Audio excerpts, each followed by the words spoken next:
All right, book of Romans, Romans chapter 3. Romans chapter 3, I know we had to take a break last week for the Just War study, which sparked, won't talk about my email inbox about that, okay? We'll just ignore that like it never happened, okay?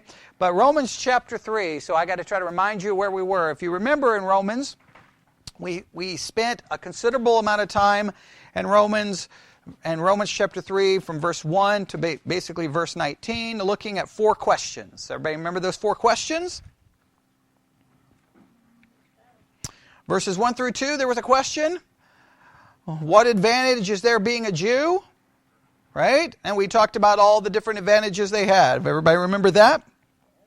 Then in Romans chapter 3, verses 3 through 4, there was a second question. Has Israel's unbelief canceled God's faithfulness? Right? And what's the answer? God forbid. Third question. If our unrighteousness shows God's righteousness, isn't it unfair to punish us? Right? And what was the answer? How can God judge the whole world if it would be unjust? Right? He's the judge of the world, right? And it makes a reference back to Genesis. All right. Then, that brings us to question number 4. Question number 4 is found in verses 9 through 18. And what was question number 4? Is the Jew better than the Gentile? Right? And what's the answer? No. All right, everybody see that in Romans chapter 3, verse 9? What then, are we better than they? The we is referring to the Jew. The they is referring to the Gentile. In no wise, for we before prove both Jew and Gentile that they are all under sin. All right? He makes a reference that they've already made this statement before. In fact, some would argue Genesis 1 and Genesis 2 makes an argument that the Gentiles are sinners and that the Jews are sinners. Okay? So he's made the argument before. Now he makes it again. We're all under sin. And then what does he do starting in verse 10? 10 all the way down to 20, right? Or actually from 10 to 19, he's going to make an argument once again, or he's going to set out once again to prove that we are all sinners.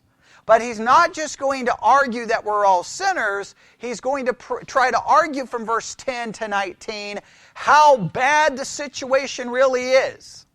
And we spent an entire hour on this already in one sermon teaching this. So I'm going to kind of go through this kind of quick because we've already covered most of this before, and we can't get to the next section. We can't get to the next section until we get this section down. Now, in this church, we have a specific theological position when it comes to this subject. We reject Pelagianism. We reject completely semi-Pelagianism. All right? We don't just reject it in theory, we reject it completely, okay? And so we do not believe in Pelagianism or semi-Pelagianism. We believe in 2 words. Total depravity of man, right? We believe that human beings are totally depraved, and we would use as one of our key proof texts Romans 3:10 and following. So everyone in this church should have this down. Like, you should know this because you live in a world, you live here in West Texas. Almost every church in this city, every church around us is semi-Pelagian, if not full-blown Pelagian. All right? Now, they may claim they're not. Listen to their preaching and teaching and listen to how they talk about men and talk about the human condition, and you're going to hear semi-Pelagianism. Let's state it this way. Even if they may claim to believe in total depravity, they actually contradict it in their teaching in other areas. And we try to be consistent on this, and so this is a key passage. Verse 10, what does verse 10 establish? No, it establishes something else. As it is written, Paul is going to make his argument about the condition of men borrowing from the Old Testament. Why is this critical? That the doctrine of total depravity is the consistent teaching of the entire Bible. It's not just something made up by Augustine or Calvin. It's the consistent teaching of the Bible, all right? Everybody remember that? Okay? Now, what does he start off with here? As it is written, there is none righteous, no, not one. Everybody see this? Right? Okay? Now, we'll get down to verse 13 in a minute, okay? So, there is none righteous, no, not one. All right? That immediately tells us what? What's the main claim of verse 10? Okay. Well, let's make sure we say what the text says.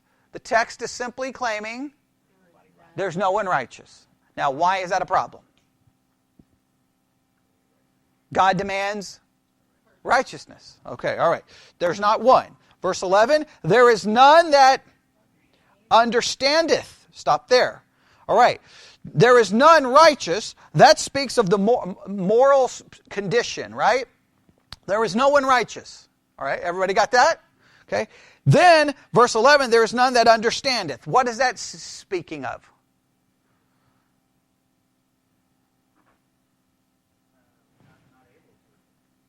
The mind. The mind is corrupted. The mind is impacted. Somehow in our sinfulness, somehow in our depravity, even the mind is impacted. It stops people from understanding. Now this is critical. Because this is so weird to me, and I don't want to turn this into an entire doctrine, a discussion about Reformed theology versus non-Reformed theology, but let's make sure we remember this. There are two views, and I just want to state this again before we really dig into this. I want to make this very clear. You've got the Pelagian, semi-Pelagian view, right? Basically stating man is not totally depraved. We're not completely corrupted because of Adam's sin, and we can go on and on and on, right? But when you get down to it, there are two real basic views when it comes to theology, right? View number one, right? We'll call this the evangelical common view that most Christians believe in. There's Joel sitting there, right?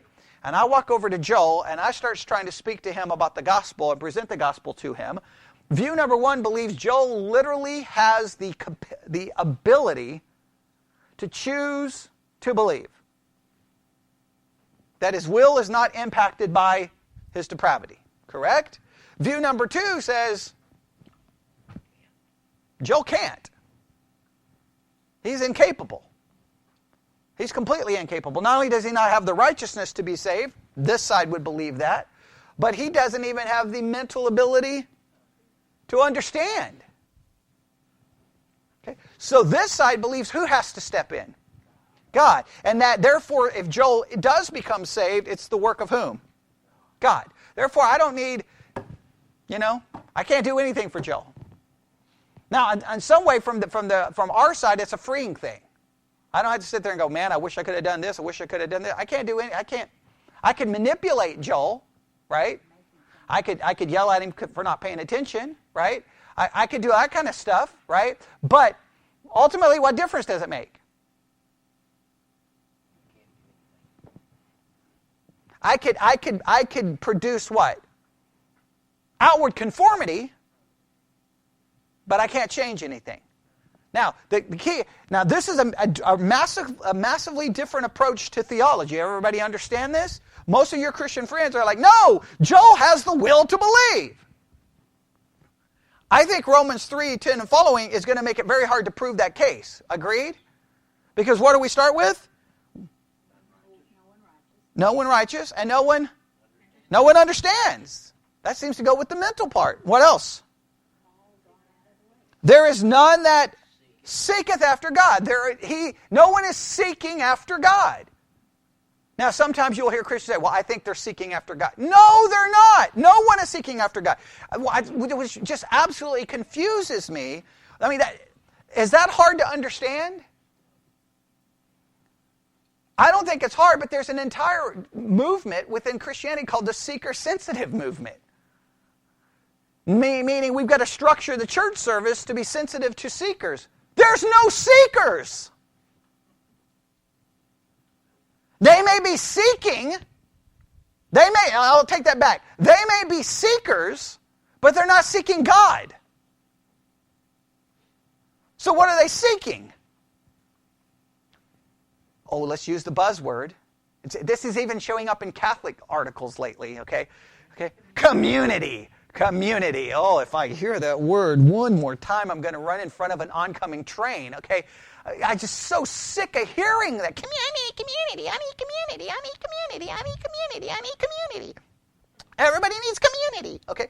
Right. Well, the church is supposed to give you something other than community. Right? It's supposed to give you the scriptures. Right? The Word of God. Okay, so there are people seeking community. Well, that's not the same thing, correct? So what the church does is, look at all these people. They're so disconnected because of modern day technology, so they need a place that they can have interpersonal relationships and see people face to face and feel human connection. That all sounds so good, doesn't it? I feel like I'm selling it, right? Okay, and so they create situations for that. And is it successful? Wildly successful, absolutely. People love that stuff. They eat that stuff up. But does that fix that's not what they need. Right? But what are they not seeking? If you build your church on giving people this, you're building your church on lost people. All right? Does that make sense? No one's seeking after God. That is the literal basis of our theology. No one seeks God. Who? So how do they get saved? Who does the seeking? God does the seeking. God has to save the individual. They can't understand. They don't seek. Who steps in? God steps in. This is very, I know it's if I was to say this in some churches, literally I'd be fired, because their theology is like, no, Joel possesses the ability to choose God. No, he doesn't. God has to step in. Or if you say, no, I believe he can, well, then you're a semi-Pelagian or a Pelagian. Which is always viewed upon in church history as being what? A heresy. Now, you say, well, I don't like that teaching. I don't like it either. I don't like it. I would like to believe everyone could choose. But I can't believe that because the Bible says no one understands and no one seeks. They have all gone out of their way. They're together become unprofitable, and there is none that doeth good, no, not one. It's literally saying that everyone is in a horrible situation. And when we say no one does good, what do we mean by that? Doesn't do good according to whose standard? God's standard, right? From a human perspective, they may do good, but not from God's perspective. That's pretty bad, is it not? So what do we have impacted here? We've got righteousness. We've got the mind. What else we have? The will. No one's seeking after God. What else do we have? Yeah, their actions. Their actions. This is going after all of us. And then what do we move to in verse 13? All right, their throat is an open sepulchre. With their tongues they have used deceit. The poison of asp is under their lips. It's going after now their mouth, their speech. Even our speech is corrupted. And why is the speech corrupted? What does our speech reveal? What's in our hearts. What's in our hearts. It reveals what is there. All right, let's continue. He goes from the speech to what? Well, verse 14, same thing, whose mouth is full of cursing and bitterness. Right? So we go from the mouth next to the feet are swift to shed blood. Now we have the feet. Right? Destruction and misery are in their ways, and the ways of peace have they not known. There is no fear of God before their eyes. He's utilizing parts of the body that we understand, mouth, feet, and eyes, right? He's using that, but what is the ultimate goal he wants you to understand about the human condition? Completely, totally depraved. All right? All right, now we'll stop right there before we read verse 19. Now, he's making a reference to a number of scriptures here. I've got them written down. I'm just going to go through some of them, and we can look at how this works out. Go to Psalm chapter 5, verse 9. There's a lot of references in here.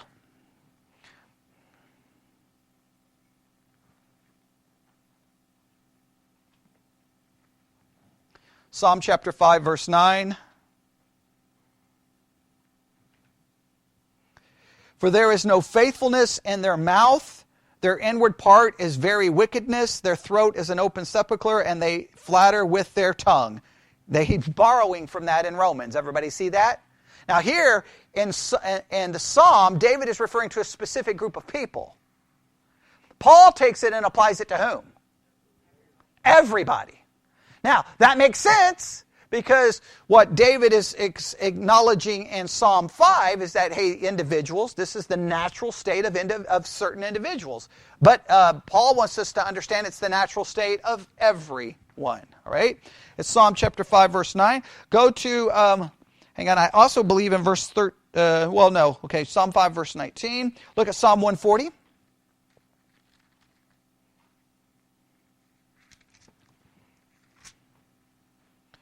Psalm 140.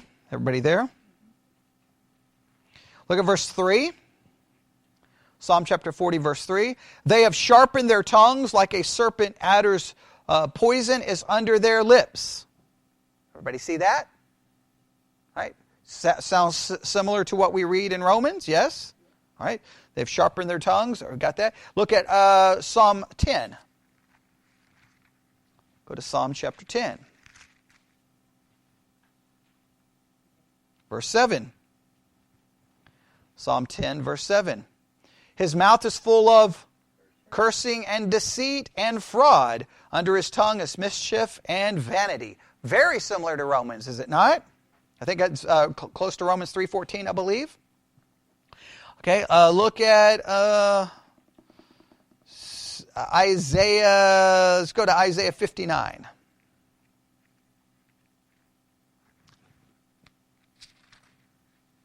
Isaiah 59. Everybody there? Isaiah 59, start in verse 7.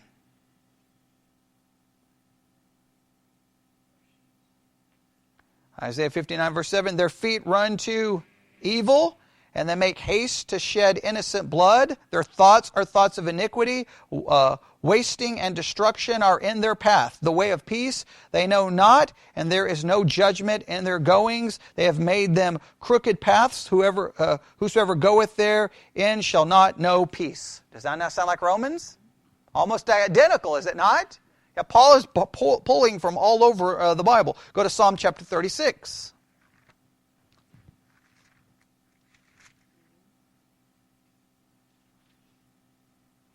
Psalm chapter 36, verse 1. The transgression of the wicked saith within my heart that there is no fear of God before his eyes. All right, everybody see that? Does that not really capture... basically what I want you to see is Paul, this is what he does. He pulls from the Old Testament.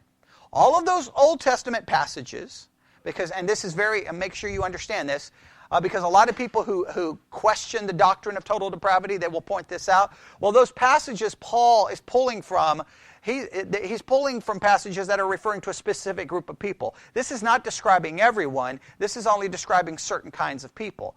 That is true the way the Old Testament is using them. Paul makes it very clear that he's applying it to whom? Everyone. Is there any question about what Paul is doing here? Right? How would you prove your argument by saying he's talking to everyone? Look at Romans 3:10 again. Verse 9, he's talking about that the Jews are not better than the Gentiles. So that's covering Jew and Gentile. Agreed? Okay. Then he says in 10, as it is written, there is none righteous, no, not one. He's applying it to everyone. And then look what he does in verse 19. Now we know that what things soever the law saith, it saith to them who are under the law, that every mouth may be stopped, and all the world may become guilty before God. Everyone is guilty. No one is righteous. We are all impacted by sin. So, this is the way we can summarize this section. I wanted to break it down a lot more. I've got all kinds of notes to break this down more, but I think I'm going to build... I don't want to spend too much time here because we have spent so much time on this doctrine in times past that I don't think I need to go through it again, because the next section is what we really need to get to. But let me state it this way. All right? Every human being is corrupted by sin. This corruption impacts, are you ready? The mind, the mouth, the heart, the actions, and the will. This corruption impacts what?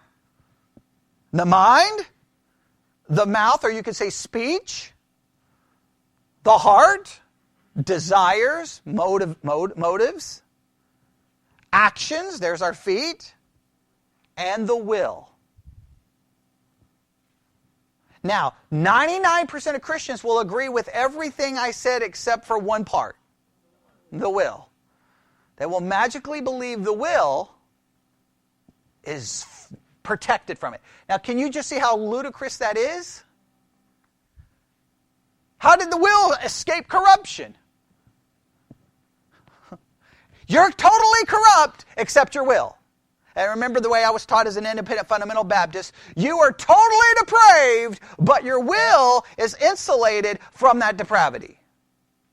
Well, now think about it. If my will is insulated from my depravity, then that means a lost person could simply will to do right. And that's not the case. All right? Because everyone, put it this way, no one has yet found a way to will themselves to be sinless. Now remember, what did Pelagius believe? That there could be sinless people. Remember that? Pelagius believed, because he believed the will was free. He's consistent. A lot of the independent fundamental Baptists who believe in, they'll call it the freedom of the will, freedom of the will. Well, it's the freedom of the will, then that means people literally have the freedom to choose to be perfect. So if you believe in freedom of the will, then it's an easy test. Prove it. Be perfect. I don't believe you can, because I believe your will is corrupted. And it's an easy argument to win. Anyone who ever argues with me about free will, I remember getting into major arguments at work about the doctrine of free will, and I'd be like, hey, you're right. You have the freedom of the will. I'm wrong. And all you have to do to prove me that I'm wrong is be perfect. They're like, well, I can't be perfect. You say your will is free. You can be. All you got to do is will it. Choose it. Nobody can, because the will is not free. So then what I hear is, okay, well, the will is not completely free, but it's free to choose God. All right, so the will is corrupted, except this one little part's not corrupt. It doesn't work that way. The will is corrupted. Why? Because every other part of us is corrupted, all right? No one seeks God, no one desires God, no one loves God, no one fears God, no one wants God, no one wants any of that thing because we are depraved. And how does the section end in verse 20? No, verse 20. Oh, I'm sorry, verse 19. I'm sorry, okay. Verse 19. Everyone's guilty. Everyone's guilty. Everyone is guilty. Everybody got that? So, how does this section end? What is the ultimate conclusion of verse 10 to 19 is that we are corrupted by sin, and it impacts what? Mind, speech, heart, action, will. Boom. And as a result of that corruption, we are all what according to 19? Guilty before God. All right? Everybody see that? We're all guilty before God. Now, this brings us to verse 20. And how does verse 20 begin? Therefore, based off what? Our guilt. Therefore, what's not going to happen? Therefore, by the deeds of the law, there shall no flesh be justified in his sight, for by the law is the knowledge of sin. Why does he say that no one can be justified by the deeds of the law?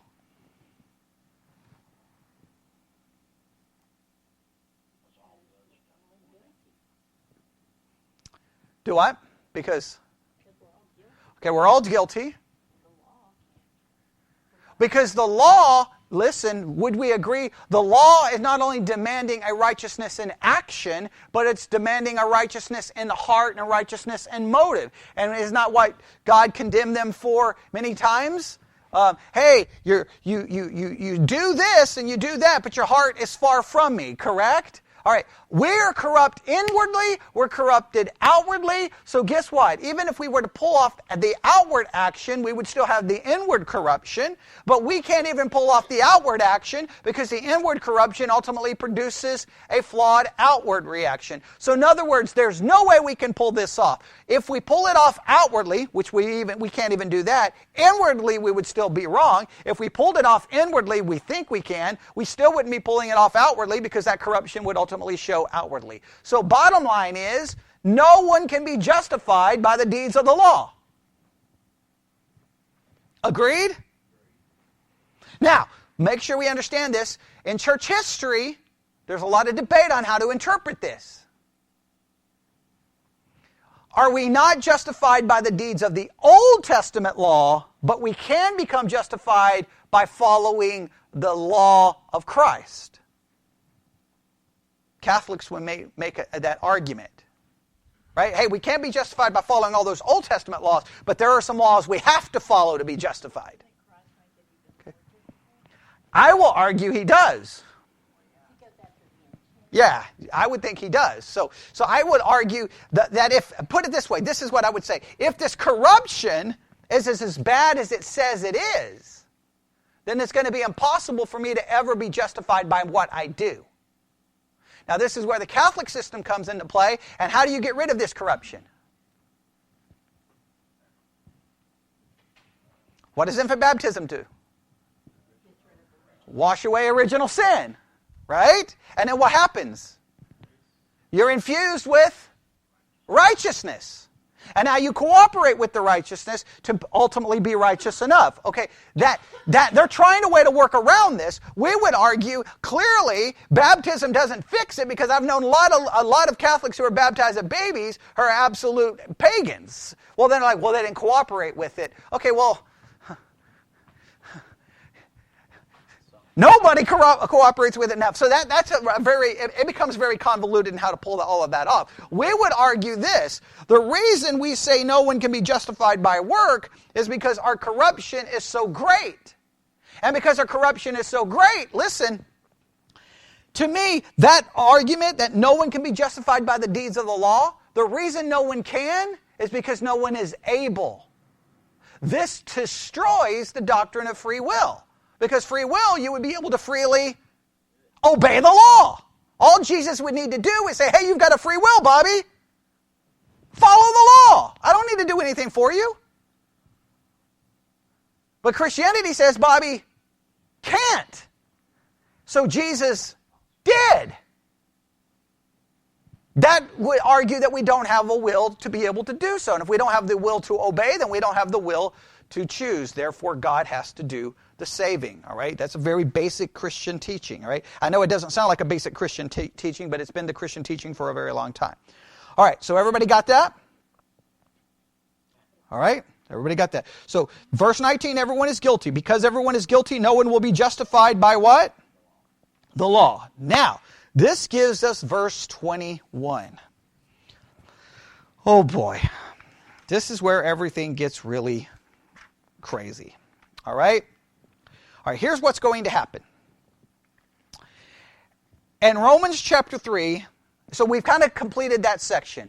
We had 4 questions, and then the answer to question number 4 is this lengthy discussion about everyone is guilty. Because he said Jew and Gentile are both what? Guilty, and then he proves it. Correct? So all the way down to verse 18 and 19 is proving he's basically offering a proof to his answer to the 4th question. Everybody see that? And starting in verse 20, a transition occurs. And now I'm going to give you kind of an outline to a large section of Romans. You ready? Romans 3, 20 to 31, we're going to call this Justification Explained. Romans chapter 4, verses 1 through 25, we're going to look at justification illustrated. Justification explained and justification illustrated.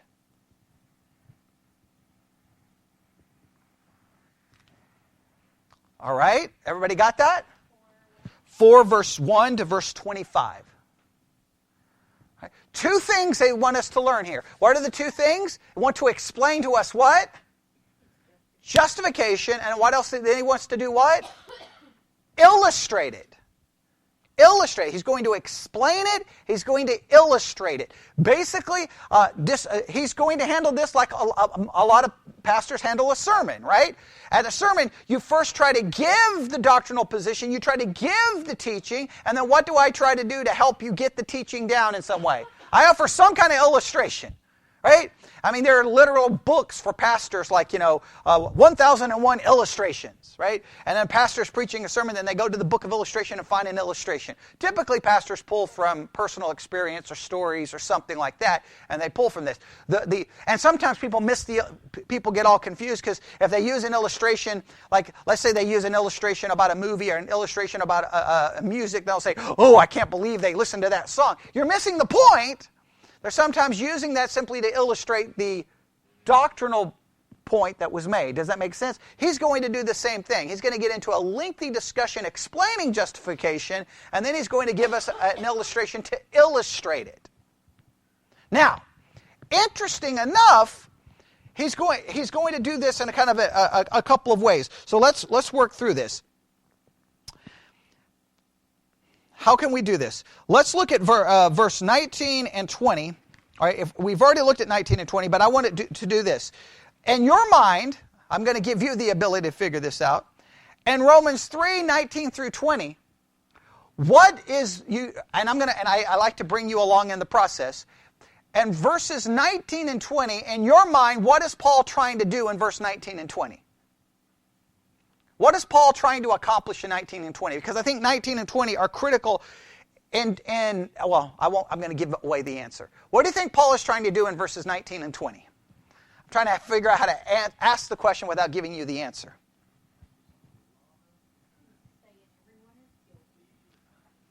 Okay.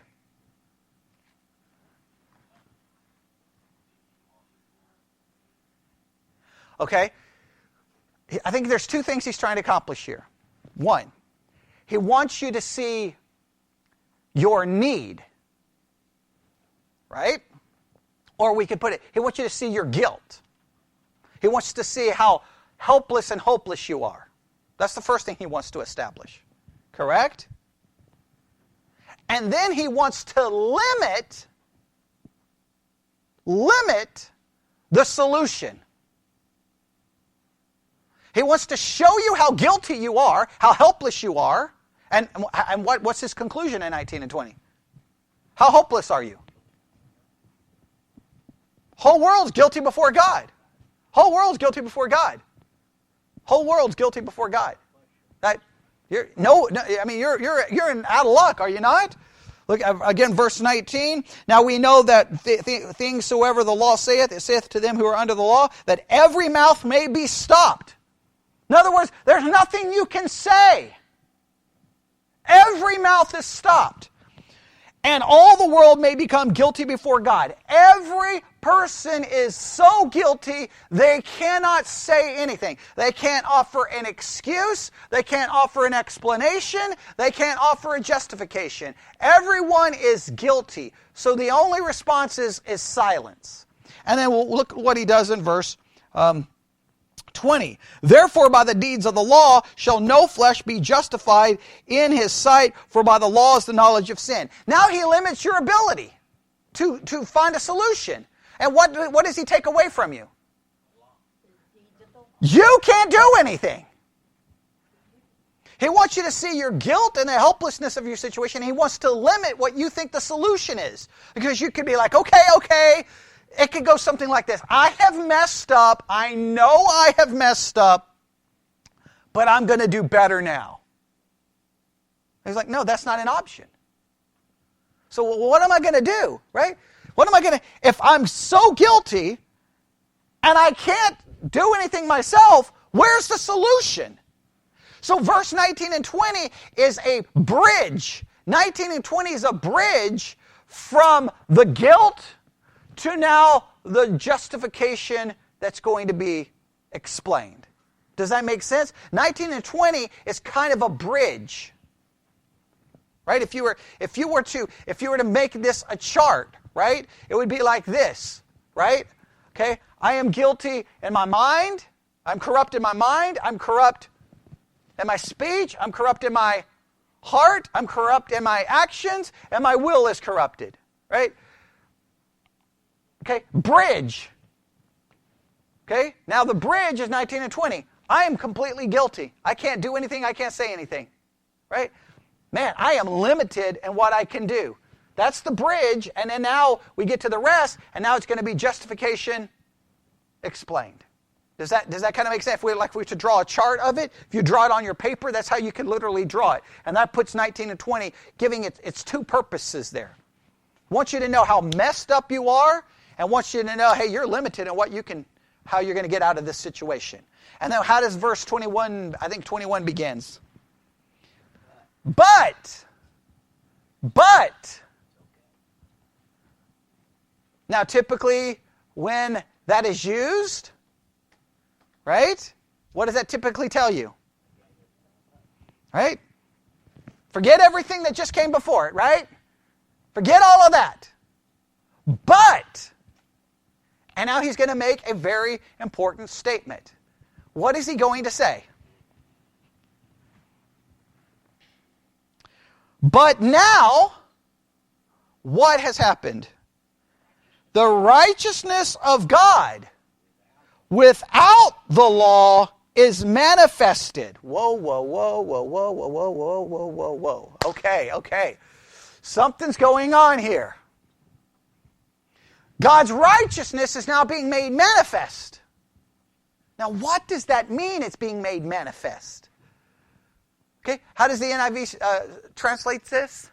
But now a righteousness from God apart from law has been made known, to which the law and the prophets testify. Okay, all right. So now he's going to turn to a righteousness, right? So now he's going to turn to the subject of righteousness, but it's a righteousness that doesn't come from the law.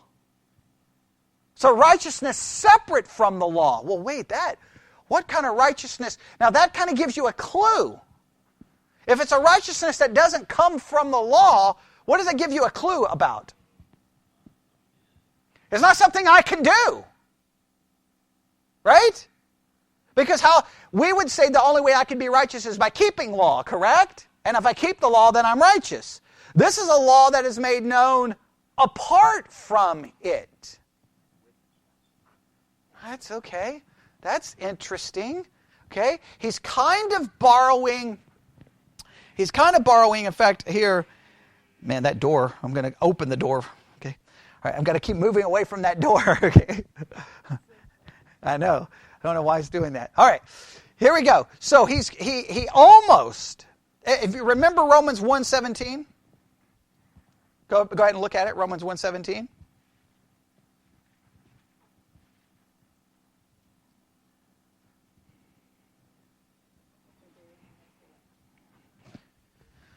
All right, y'all remember this way back?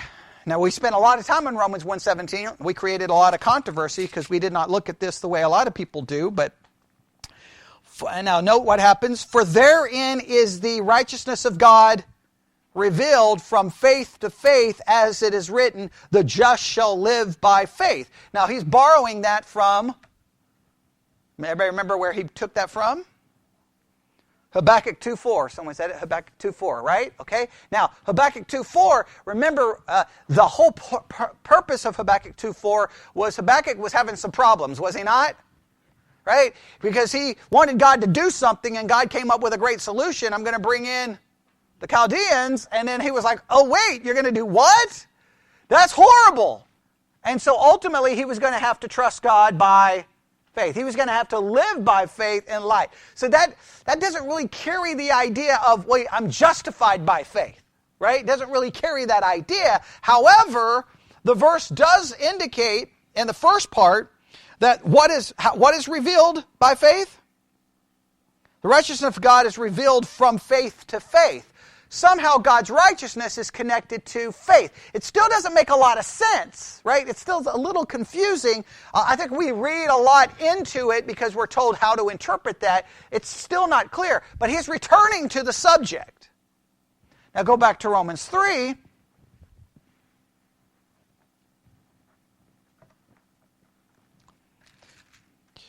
Romans chapter 3. Here, the righteousness of God is showing up, but in this time, it's a righteousness that is without law. Romans 1 says it's connected to faith. Here he's telling us it's not connected to law. Now, a couple of commentaries. What does it mean that the righteousness of God is manifest? Without the law is manifested, meaning either that this righteousness is without the law and the deeds of it as performed by sinful men, or that the manifestation of it is without the law. All right? There's two different ways of looking at it. Either, hey, this righteousness is made manifest without the law, meaning you can't do anything, or is it simply saying it's manifested apart from the law? The way this is manifested is not connected to the law. All right? There's two ways of looking at that there. Let's see. Either of nature or of Moses, for the law discovers sin, but not a righteousness which justifies from sin. It shows what righteousness is, but does not direct the sinner where there is one to be had that will make him righteous in the sight of God. That is made known without the law and only in the gospel. In other words, what they're arguing, there's two ways of looking at this, and make sure we understand this. I'll read it again. The righteousness of God without the law is manifested. Explanation number one. All right, Bobby can get this righteousness without keeping the law. Option number two, no, this is just simply saying the righteousness is manifested, and it's not manifested in the law because the law itself would only show Bobby that he is condemned. It doesn't manifest, it manifests the righteousness of God in a way of showing that God is holy, but it doesn't manifest a way in which Bobby could become righteous. All right? It doesn't really clarify, it kind of clouds it a little bit, so we're still not completely understanding about what's going on here, other than what? That something is being made manifest, it is righteousness, and however it's being manifested, it's not being manifested in connection to law. All right? That is the best we can figure out. But it is being witnessed. Who was it witnessed by? Everybody see it? Being witnessed by the law and the prophets. Okay, it's you got this weird thing about witness versus manifested. Right? It's manifested without the law, but it's witnessed by the law and the prophets. Everybody see that? All right, how do we understand that? That seems a little confusing. Would everyone agree? Now, so we have to stop here, and this is where it becomes very difficult to figure this out. All right. So let's take a step back here. All right? Because this verse is really key to everything that comes before it. All right? If I pick up commentaries, right? Many commentaries just jump right in, and this is the way they're going to read it. All right? They're going to read verse 21 this way. But now the righteousness of God without the law is manifested. All right. This is a righteousness that is given to you by Christ. It's imputed to your account because you're justified by faith. They're reading that there. Would you agree? Because the text itself leaves me a little bit confused. Yes? It's just saying God's righteousness is manifested. But manifested in what way? Is it just shown? Well, they turn around and tell me that it's witnessed by the law and the prophets. Well, if it was witnessed by the law and the prophets, was it not being shown? So what's the difference between being witnessed and being manifested? Does everybody see that difficulty in language? Would everyone see that there seems a weird way of stating it? Yes? Is that a yes or a no? Does everybody see the question I'm trying to figure out here? I'm getting some looks like maybe you're not with me. It says it's manifested without the law. Everybody see that? But it says it's witnessed by the law. That means there's got to be a difference between being manifested and being witnessed. Would everyone agree with that? Okay. That is what we're trying to figure out. In fact, do I have here? I may have. No, I don't. I thought I brought it. I was going to show you how a commentary will pick this up. Commentaries don't try to answer this question. They just jump right in, and I may have left it in the car. They just jump in, and they just basically tell you this is what it means, and you're like, well, I'm still a little bit confused. So let's do this with verse 21. Okay, let's do this. Can we agree that the law and the prophets, they declared, obviously the law declares the law, and the prophets testified of the law. Can we agree that what the law and what the prophets proclaimed, it witnessed God's righteousness because it pointed to the fact that God is righteous based off His law and based off what they preached? Can we say that God's righteousness was at least witnessed to? Yes? But there was a limit to it. Yes? Because what did the law not tell you? It didn't really tell you how you could obtain righteousness. Now, you would think that it would because you would like, well, if I keep it. But what did you find out? You can't. And that was the point of the previous section. So it would only witness to the fact that there's a righteousness, but it wouldn't tell you how to obtain it, wouldn't tell you how to get it, wouldn't tell you it would just basically do what? The preaching of the prophets and the law would simply witness to the fact that God is righteous, leading you to what conclusion? That you're guilty. That's the point of the previous section. Agreed? So now the manifesting has to be something different than this witness. The witness would simply say, hey, God is holy, God is righteous, here is all of His laws, and you are condemned. The manifestation of it has to be something different, and it's done apart from the law. Without the law. Everybody see that? Okay, now, how this is something different. Something is happening here that is different. Agreed? Everybody see the difference there? The law and the prophets, does it not declare that God is righteous? Everybody should say yes. Right? But what is the result of its declaration? Leave you guilty. So the manifestation comes apart and it's separate from the law.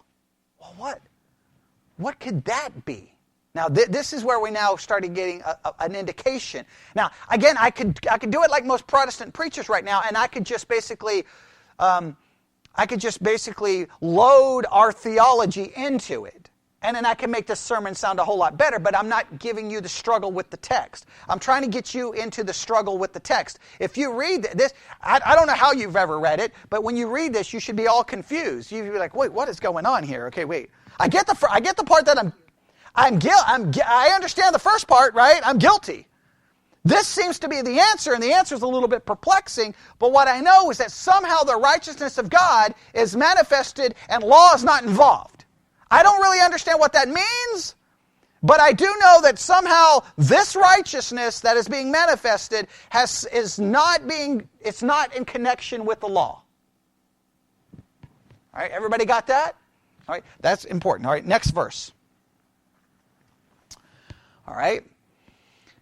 Even the righteousness of God, which is by faith of Jesus Christ unto all and upon all them that believe, for there is no difference. Now we're getting somewhere. Okay? How does the NIV translate verse 22?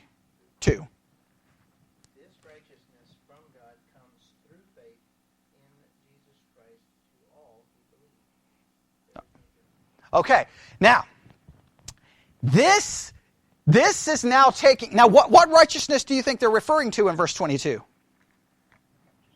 Now, the King James says, even the righteousness. The NIV states it what way in verse 22? This righteousness. A specific righteousness. Right? Which righteousness is verse 22 referring to? The one in verse 21, which is manifested without the law. It's not referring to the righteousness that was witnessed by the law and the prophets, right? Okay? It's now talking about the righteousness that was manifested without the law. Right? God's righteousness may be witnessed to, but this is a righteousness that is manifested. And this righteousness that is manifested, in verse 22, what do we learn about this righteousness that is manifested? It is by faith in whom? Christ. Everybody see that? Even the righteousness of God, which is by faith of Jesus Christ unto all and upon all them that believe, for there is no difference. The righteousness that is manifested, we somehow get this righteousness by placing our faith in Christ. Then it becomes our righteousness. Now, please note, remember how I said this is justification explained? This now gets into the key element of our understanding of justification. Because we believe that we are justified on what? On the basis of what? Okay. Or what's another way of saying it? We are justified on the basis of a righteousness that is not our own. That is the key element here. And what we're seeing in this explanation of justification is that there is a righteousness that's not connected to law that comes to us by faith. So by faith, I obtain a righteousness that is separate from law keeping, and that I obtain it by faith. It doesn't really describe, well, verse 21 gives us where this righteousness comes from. It's manifested, but whose righteousness does it possibly appear to be? The righteousness of God. Everybody see that? Now this is a profound statement. How righteous is God? And it's manifested without law. And then I get it by faith? Now that's a staggering point. Right? Now, this is good news in light of what we've just seen. How guilty am I? So I can't be justified by the deeds of law. I can't do it. Now, again, a Catholic may come along and say, well, that's the deeds of the Old Testament law. Well, are you going to give me some other law that I have to keep? Because if I can get this righteousness apart from law, then what could I do to save myself? If I get the righteousness of God, should that not be enough? Yes? Right? Remember, this is why we spent so much time in the Romans 2:6 argument, where people say, "Hey, you're justified by grace, but your works are going to prove whether you're saved. And if you don't have enough works, you're not saved. So you got to work." Well, wait a minute. No, that doesn't work. Because if I'm justified by faith, then what work do I need? You say, well, you're going to have some work. Well, wait a minute. No, if I get this righteousness, that's all I've got all the work I need, because I've got what work?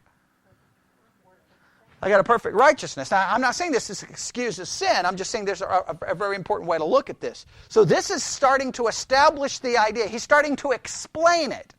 So we could state it this way, right? We'll have to end right here. I know I kind of tried to work you through. I didn't want to just come here. I've got 500 commentaries that basically say, hey, justification explained, point number 1. The righteousness that we get comes apart from the law. Point number 2, it comes by faith. Right? I can give you all the commentaries. That's how almost every Protestant pastor preaches it. But I hate that, because that's just simply that's not helping you see the struggle in the text. Does that make sense? So I'm trying to struggle with you through the text for you to feel the weird wording that's going on here, right? Because I could have given you 3 points and an outline, and you would remember that point, but you wouldn't remember the struggle and the passage. So this is what we can do. Starting in verse 21, Paul begins to explain justification. All right, everybody agree? 19 and 20 is our bridge, correct? And the bridge tells us of what? our guilt and limits our options for hope. Yes? 21 begins with the word but.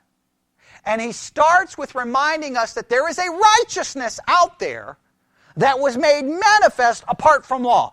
And it doesn't just jump to the easy answer, because see, pastors don't like you to, they cheat you, right? Because we need to try to live within Paul's words. They just want to jump to Paul's conclusion. I want you to struggle through the words, because all of a sudden, if I read this just think if this is the first time you've ever heard this, right? You've never been in a Protestant church.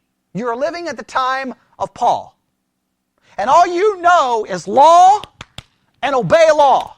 And if you obey law, God may be happy with you. That's all you know. And then you read this, and then you go, okay, man, Paul, I already know I'm guilty. Thank you for reminding me how bad off I am. But then Paul shocked you by telling you, you can't be justified by what you do. So then you're like, well, then what? If I can't do anything, what's going to happen to me? And then he just throws out this little hint. The righteousness of God is manifested apart from the law. Now, the Protestant, we come along and we just explain that in our system. I'm trying to avoid that. I want you to feel that. That's confusing, isn't it? Well, what do you mean manifested? Manifested in what way? I don't get it. Right? Okay. What righteousness? It's the righteousness of God. But wait, it's witnessed by the law and the prophets. So it's the same righteousness of God that's always been present. It was witnessed by them, but now it's manifested without it. Manifested in what way? How is it? Where is it manifested? Right? You see that? You see, and I could just give you an easy answer, but you would be cheated. Then the next verse gives us the first real clue. How is it manifested? By faith. And who gets it? Those who believe. Okay? To all who believe. And what is he stressing in the all? From whom? Jew and Gentile. Everyone believes they're the same. How are we the same? How are me and Bobby the same? We're the same in our guilt. And we're the same in the righteousness. I know, now, in a practical way, Bobby may be more righteous than me, but guess what? Before God, sorry, Bobby. Same. That's how it's made manifest. This is now getting us to the doctrine of justification. You see how he's building it? He first establishes, it's just we run past these verses so fast. Like in most average churches, this whole we would have covered this whole section in one sermon. But you would have thought the verse is easy. It's not easy, is it? When you read that, it's a little confusing. Diane asked questions about this verse before. It's confusing, is it? Well, what do you mean manifested? Manifested what? How? The next verse gives me a clue. How is it made manifest? How is it made manifest? By faith in Christ. And who gets it? All who believe. And what kind of righteousness is it? It's a righteousness of God, but what's another key word? Starts with an A. An alien righteousness. An alien righteousness. An alien righteousness.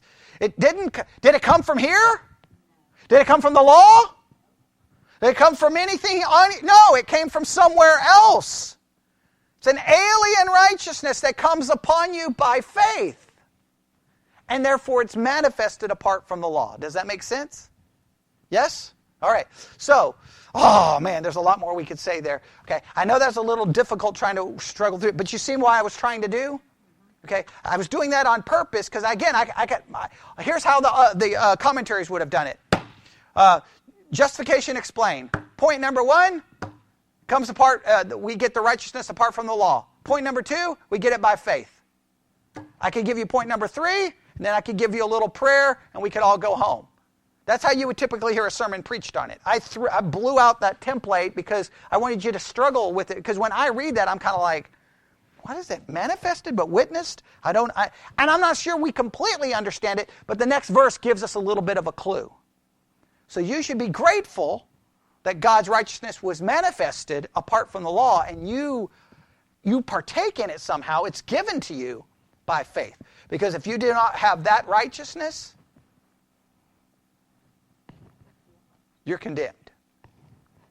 You're condemned. It's that simple. You can't do it yourself. No matter how good you may think you are, you're not good enough.